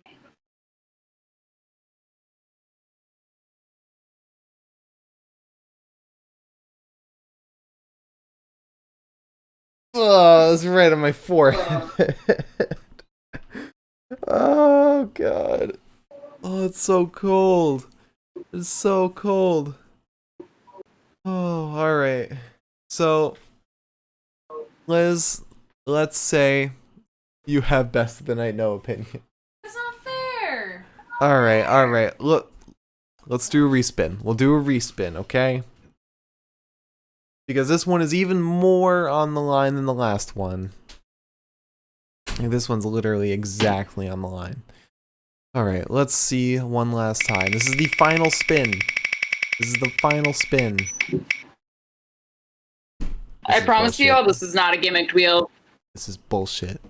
I am contesting this wheel. You landed on safe. It's your wheel. I am contesting this wheel. I'm like Johnny now. I hate wheels. This is bullshit. Even Milo said it. It's a gimmicked wheel. Big E's calling hacks. This is bullshit. I do promise you all, and I'm only saying this because Toxic B gave us bits for it. Promise? This wheel is not gimmicked. Because 9 times out of 10, it falls out of my favor. Literally, the last, it's been like a week and a half now since we brought it back, maybe 2 weeks. Every fucking time I get fucked over. No. Or last week. No. By saying fucked over, you've been getting wear a costume like 4 or 5 times in a row. That's not getting fucked over. That's a cakewalk compared to everything else. I got fucked over yesterday. Or Monday. I got fucked over Monday. All right. You did get fucked over Monday. Monday, I had no opinion. Which sucked because I actually had opinions. I'm lucky because I feel like we have the same opinions. Do you see that? Do you see that little paw? All right. Well, I know. I have no opinion for best of the night tonight. So Liz decides what the bests of the night are, but I will still give my opinion. It just won't matter. I think that we're gonna have the same opinions on stuff, though. You think so?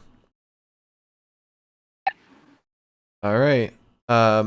So to start off, we have promo of the night, and there is no contesting at all for this. At all. All right, we started off with vignette with Mercedes Martinez. That was pretty lame. We had the interview with William Regal with Scarlett waiting in his office, like Monica Lewinsky. That was okay. We had Johnny's injury, which was the absolute best. This was a wonderful promo that proved that Johnny Gargano is the best thing of NXT right now. We had a promo with Thatcher and Ciampa. It was dumb. It was just 2 dumb guys doing dumb things. I have like one brain cell between the 2 of them, and I love it because it belongs to Timothy. And then we had an interview with Santos. This was kind of lame. We had a vignette with Imperium, which makes me curious, but it's still vague. Is that the cat? That is the cat. Woo! Woo! Woo! You come in here and you give me attention, so you need to be given attention. We had Legato dead backstage. Oh, sad news. That was They're gotta stop doing this shit. Toxic Biggie asked, "What's popping, cat? What's popping with Pete's?" Pete's what's popping. He's hungry. Typical. Taylor's oldest time. We had Cameron Grimes just being rich. This was funny. Kind of mad about it's weird. it. I'm mad that I find it funny. Do you think that they're gonna keep this gimmick going? Yeah. I think so. It was one of those things where I was like, "Oh, Cameron Grimes is back. Cameron Grimes has been proven to be kind of a dickhead, so that sucks." But like at the same time, I'm like just gonna let it go. I think. I know a lot of people have been talking about like the difference between like hating the person and hating the wrestler. Mm-hmm. So I'm gonna let it go. But also when Timothy Thatcher's name came out of his mouth, I was like, I was gonna let it go. But now I don't know if I'm going to. But please don't lick me. Then we have an interview with Johnny that was basically just confirming what we already know, and then a vignette with Io, which was just whatever. So it's Johnny being injured. That's it. Oh, is it? Yeah. Is it? That's all it is. That's the only promo that matters. I didn't think that you had. Please don't lick me. For anybody who was not watching over the summer, I just want everyone to know that when the cat gets to the point where she's like, nobody's paying enough attention to me, she will lick like my legs and then nip me. It's not so fun. Which is why I don't like when she licks me while I'm petting her. Because I feel like I am just about to be her snack. Because I am a snack. Legs. Yeah, no, but I agree. It's sweet Johnny Gargano's injury, mostly because I got William Regal, PI, fucking Kushida acting like a member of the family, and Johnny Gargano, like, dude, when I blur my eyes out just a little bit and ignore Austin Theory in the corner, the fucking promos that Johnny has been cutting lately are so good. And this one, It was like one thing after the other just make me fucking cackle. Mm-hmm. Yeah. I loved it. I loved every second of it. Yeah. Yeah. I agree. But now we have Wrestler of the Night, which I have no opinion for. Or an opinion that matters. But I do have opinions, and you're all going to hear them one way or another. Unless you click out of the stream, please don't. So we started off with we appreciate you. We started off with MSK versus Legado del Fantasma. As much as I love MSK, I gotta have my pick for this match be Joaquin Wilde. He popped off today. He was insane. He was incredible, and he threw in character with his wrestling too. In the beginning, he was just mocking Wesley, giving us some good old character work. The man was incredible this match.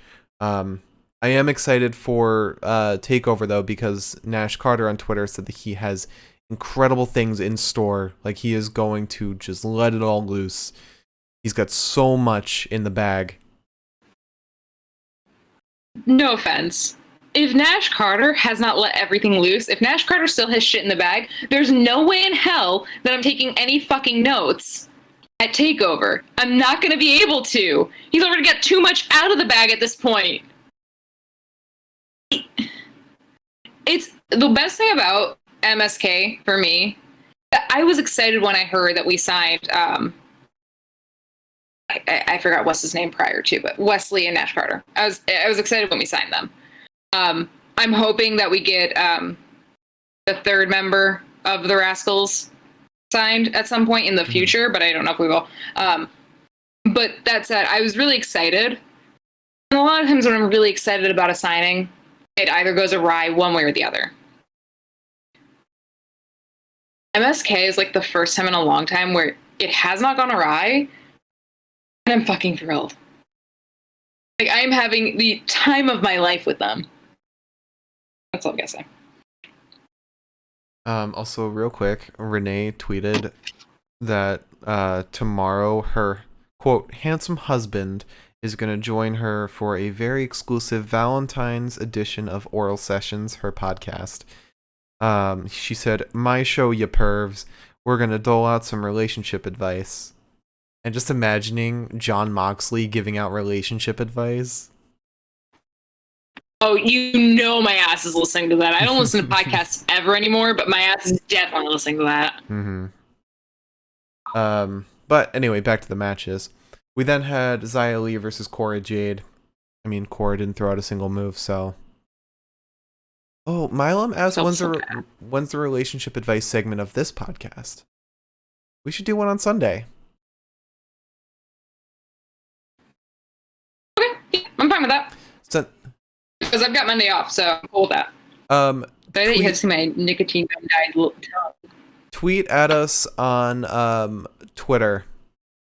Where else would you tweet us? With the hashtag Valentine's Pinfall. Valentine's Pinfall. Tweet us some questions you have. So we'll answer them on the podcast with some relationship advice. I don't care how stupid it is, too. Just do it. Yeah. And any questions you got. But we will probably be drunk too for the TakeOver podcast, so fun. Also, I have great advice. And I have horrible advice. Alright, so back to the matches. We had Xia Li versus Cora Jade. Cora Jade didn't throw out a single move, so I have to give it to Xia Li. And then we had Ember Moon and Shotzi Blackheart versus Candice LeRae and Indy Hartwell. I gave this one to Shotzi. Because I was going to give this to Candice, but Candice botched a move really bad at one point. But Shotzi looked fantastic. Ember looked fantastic too, especially with that last move. I forget the name of it. But they both looked really, really great. Not amazing, but just really, really great. And then we had Austin Theory versus Kushida, and who else am I going to pick besides Kushida? The man is an incredible goddamn wrestler. He is something to behold. He might not have the character chops right now. I think it's just because they don't really have a character for him. but my God, the man really lets it all out in the ring. Like, he's unstoppable. You could put him against Keith Lee, and I would believe Kushida could take Keith Lee in a fight. Absolutely. And then lastly we had Timothy Thatcher and Tommaso Ciampa versus Grizzled Young Veterans. I picked James Drake. James Drake looked the best in this whole match. He looked absolutely fantastic. Thatcher and Ciampa Ciampa wasn't really present besides running around the ring for like 5 minutes. Thatcher was good, but I don't think he really compared to how James Drake performed. Like, he was incredible, whether he was doling out amazing moves in the ring or just having his great chemistry with his partner, Zach Gibson. I really hope Grizzled Young Vets get the tag team titles or challenge Oni and Danny, because that would be awesome. Toxic Biggie, the hashtag is I think they need it. Valentine's Pinfall. I'll also ask my 2 friends for questions that they might have. Mm-hmm. One single friend and one who's in a relationship, but I'll ask my friends as well. no, I have unsolicited advice to give out by the dozens. So, with all those wrestlers mentioned, my pick for Wrestler of the Night, which doesn't matter. Oh, it's... You know what? It's Joaquin Wilde. That's my pick. I'm torn. You are. I'm torn on multiple levels, and this is when I actually kind of need you. Because Joaquin Wilde, I think, is actually a pick of mine, for whatever reason. But also Zach Gibson, but also Nash Carter. Yeah, but like... The reason I want to go with Joaquin over those two is because he brought character to his performance. James Drake did too with his chemistry with his partner, but I don't think either of them really compare to how Joaquin really just popped off the screen today. I'll go with you. Joaquin looked great tonight. And I'm always a fan of giving wrestlers that I feel like have improved greatly at birth. So, no, I'm not going with you, but I'm choosing Joaquin Wilde. All right. So now match of the night. We started off with MSK versus Legado del Fantasma in a great match that, was a great way to start off the show. MSK and Legado both are tag teams that have incredible chemistry. They work really well off each other, and they come off the screen as actual tag teams rather than just two people who fight alongside each other. Cough, cough, Tommaso Ciampa and Timothy Thatcher. I thought this match was great. Had a great ending. Everything about this was just fantastic, and I can't wait for the final on Sunday. Then we had Xia Li versus Cora Jade. That was enhancement talent. That doesn't matter. We had Ember Moon and Shotzi Blackheart versus Candice LeRae and Indy Hartwell. It was a good match, I think. I probably like this match more than you do. But it was missing a lot. Had a lot of botches. It wasn't great. And then we had Austin Theory versus Kushida. I loved this match. I thought this was fantastic. And although it ended in a DQ, it still ended great because it carried into what's to come. You had Kushida beating the shit out of Austin Theory. You had beating the shit out of Johnny Gargano, and Dexter Lumis beating the shit out of Austin Theory. Gave us an ending. It gave us an ending, whereas if it was a main roster DQ, it would have ended with just alright, DQ, it's over. But no, this was still a great ending for a great match, and I hate that Austin Theory is like likable in the slightest. I know. But then we move on to Timothy Thatcher and Tommaso Ciampa versus Grizzled Young Veterans. I really liked this match, but I'm kind of turning your way. I'm kind of don't like this match. Not for the same reason you do, but I don't really like it because it was missing a lot. Like, it felt like Grizzled Young Vets were just completely dominant the whole time in the ring. With a couple of spots featuring Thatcher and Ciampa. You don't like it for the same reason I didn't like it. That's exactly why I didn't like it. Mm. It was exactly the reason. For me personally. Man, yeah. It also just doesn't feel like... Because when they were up against Undisputed Era, Thatcher and Ciampa seemed like a team. They seemed like an actual tag team. In this one, they just seemed like two guys who were forced to fight together. There was no chemistry at all. There was no teamwork. It felt sloppy. And there's been a lot of chemistry with them recently, so like it didn't make sense. Yeah. And it really felt like they were playing up Ciampa's injury this time around. Which we haven't really talked about in a while, so like why are we all of a sudden bringing it up again? Yeah. So, with all that said, my pick for match of the night, it doesn't matter at all, but I'm going to say it anyway. It's Austin Theory versus Kushida. Interesting. Mine is MSK versus Legado. I knew you picked that. If my opinion did matter, I probably would have gone with you, but I just said fuck it this time and went with the one that I was most happy with. The Legado MSK one was so good in my opinion, and I like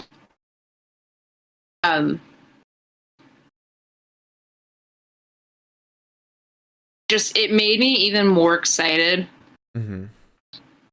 for more of this shit, basically. Right. I feel like I was finally excited for Legado to watch them. I finally understood them as a team. And MSK just knocked it out of the park for me. Which they always do, but yeah. See you, lobby. Alright, so to run it back, our promo of the night, Johnny is proven a liar by William Regal, wrestler of the night, Joaquin Wilde, and match of the night, MSK versus Legado del Fantasma. Milam asked for a random closing thought. What are my power rankings for WWE as a whole? Includes NXT, or is NXT? My power rankings include NXT. They always have. They include NXT UK. They include 205 Live. They include Main Event now. They didn't last year, but now they do. Any match that is had in WWE, I include. I included Superstar Spectacle. I even included when R-Truth won his title back on the Michael K show against Peter Rosenberg. So, yeah. And, yeah, I already ran it back. So, Liz, would you like to close us out? I would. You tuned in tonight. Thank you. Mark and I live together, and Mark and I watch this show together, so we could literally do this on our futon. But instead, like to do the podcast, so it's really nice when we get to share with other people. You guys make it a lot more fun because again, we literally could do this just like staring at each other from like an inch away. Yeah. So it's way more fun when we have other people in the chat. And for new people, especially Toxic Baby, we really appreciate people being around and talking to us and asking us questions. Milam, we always appreciate you. But it is always really nice. So we're really excited to have you guys around. Please tune in on Friday if you want to. Friday night, SmackDown night. The way I see it is Monday night's like our 3-hour we have to do this night. Wednesday night's the fun night, and then Friday night's like, well, it's Saturday tomorrow. Nothing fucking matters. Yeah. Please tune in on Friday for our SmackDown podcast, and if you can, And if you also have the 15th off like I do, please tune in on Sunday for our Valentine's Day podcast, where we will probably be giving you guys relationship advice that you definitely shouldn't follow. Horrible advice. But we'll be cute about it. We'll smile a little bit. But it'll be fun. So we really hope to see you guys there. Especially because, again, it's just another NXT night, really, which is my favorite fucking night. Love to see my women wrestlers respected. Toxic Biggie on Friday. SmackDown ends at about 10. Our podcast should be going live at about 10:15, somewhere around there. We'll go about 10:15, 10:20. It depends on Eastern how messy Standard Time. the evening is. Eastern Standard Time. Yep. I don't know how to calculate that for everybody else. Like, there's too many 7 California time. There's too many time zones to calculate for all of them, so just 10 Eastern. For 5 hours ahead. Like 3 a.m. British time. British time. I know how to do math. Alright, thank you all for watching. If you enjoyed, either hit that follow or subscribe button, whatever you're watching on. And if you missed part of this podcast, want to check out the previous one, we have a YouTube, the Pinfall Podcast. We've started having less trouble with Streamlabs, Premiere, and YouTube, so all the podcasts have been going up on there. And if you're watching on YouTube, check out the live show. We love to talk to you live. Have great conversations like we have been with Milam and Toxic Biggie tonight. And follow us on Twitter, at Pinfall Podcast. And our personal Twitters, I'm at the Mark Cameron, Liz is at Eliza Elaine23. And yeah, definitely follow the Pinfall Podcast on Twitter, because we are rated highly by Rhea Ripley and Grand Metalik and Lindsay Dorado. They all liked our tweets, so you should too. Yes, Liz. Thank you, Toxic Biggie, for following us on Twitter. I saw that earlier. But now was a good time to say it. And thank you for the bits, too. Yes, and also, your piece of unsolicited advice and honor for the bits is, if you see Snoop Dogg's gin, local liquor store, don't buy it. It's really not that good, unless you like fruity gin. But if you don't, if you like gin, don't buy it. I made that mistake, and now I'm stuck. Jim? Yeah, so I said our personal Twitters. Check out the Universal Pokemon Federation on YouTube. It is an incredible combination of WWE and Pokemon. It is a project we're all working on together. It is so much fun. It is one of a kind, and we have another episode coming out very soon. So subscribe and check that out. And also, I don't know if you mentioned, but we'll be doing our NXT TakeOver Vengeance Day predictions on Friday as well. Oh, I do not.